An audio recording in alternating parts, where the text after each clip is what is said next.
Nesër ne do t'jemi në takimin e thirrur nga presidentja Osmani dhe natyrisht që do t'i themi qëndrimet tona në raport me situatën aktuale, pra gjithçka në kohën e vet. Pra nesër do ta japim qëndrimin e lëvizjes vetëvendosje.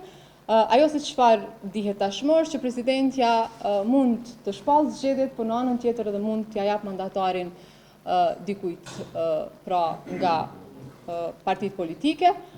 Megjithatë, edhe një herë qëndrimin në raport me këtë do ta japim nesër, sepse nesër do t'jemi të pranishëm në këtë takim. Qeveria Kurti nuk është votuar, por nuk është votuar vetëm përkohësisht, sepse ajo do të bëhet natyrisht që do të ketë qeveri Kurti 3. Nuk ka të bëj asgjë me mandatarin apo me ndonjë seancë tjetër, të paktën jo për momentin. Është e qartë që nuk ka shumicë të re parlamentare, nuk kemi nevojë për taktizime. Vendi ka nevojë për institucione dhe është e qartë që ky kuvend nuk po arrin të formojë një shumicë të re. Duhet të shkojmë në zgjedhje e më pas të ballafaqohemi me sfidat e mëdha që i ka qytetari i Republikës së Kosovës. Po besojmë që nesër liderët politik do të arrijnë që të pajtohen që në rast se nuk e ka shumicën asnjëri, sa më parë të shkojnë në zgjedhje të reja. Është takim i vonuar.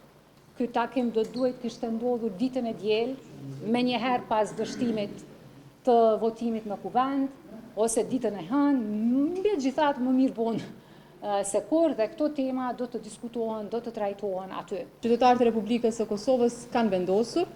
Qytetarët e kanë votuar Albin Kurtin, pra si personin më të votuar në Republikën e Kosovës. Lëvizjes vetëvendosje i kanë dhënë mbështetje maksimale, ne jemi falenderues për këtë.